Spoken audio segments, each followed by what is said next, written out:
There are three general responses that us humans have when it comes to observing someone else's creative work.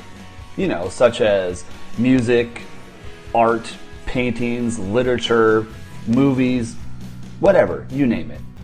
Number one, we can show appreciation or compliment the creator for their effort and the work that they have done.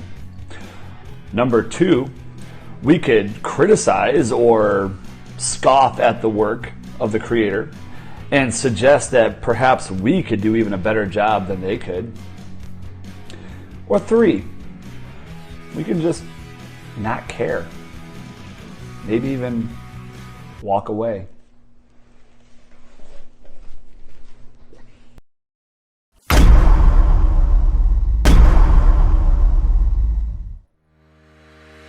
Humans are very interesting things. We are feisty and rebellious creatures. We love to challenge authority, we relish the opportunity to push limits, and we see boundaries as an invitation to define who we are. We do not have to look too hard and long in the Bible to see that we were the pinnacle of God's creation. And of course, like everything else God created, it was very good. God created us, male and female, with unmeasurable value, unlimited potential, and unmistakable purpose, and so much more. And all of this was given to us because we were created in the very image of the Creator Himself, God. The very nature of creativity, as any artist would tell you, involves that of boundaries. The more conventional artist finds joy in maximizing the creative space and resources that are predetermined. The more creative artist refuses to settle for the status quo, of course, and thus pushes boundaries. The mere fact of your created existence is a reflection of God's creative desire to not settle. After all, He did not have to create us. He could have kept up with whatever the cosmic status quo was, but He didn't. He chose to create you and me. But He did not create us and turn us loose to find our own way. No. He did not create us to be robots that are pre-programmed to follow commands. No, of course not. He created us with free will, and with that, very clear boundaries that are designed to keep us focused on our created purpose.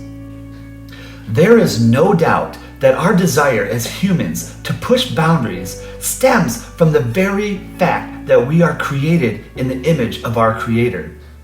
But there is no doubt that the same desire, when selfishly motivated and corrupted, can lead to objectively bad things. We don't have to look too hard to see the negative results of those decisions. They are too often catastrophic, tragic, and heartbreaking. God established boundaries from the very beginning and gave His creation free will to choose to stay within them. God made it clear that choices have consequences, even if the consequences are not felt immediately. Sadly, the pinnacle of creation was convinced to push the boundaries that God has set for them, thus causing a fall that all of us have to pay the consequences for to this very day. I have been asked as a result of this, time and again, is it fair or just for us to continue to pay for the mistakes made long ago at the dawn of humanity? To this question, I ask, does a canvas tell an artist where the color goes?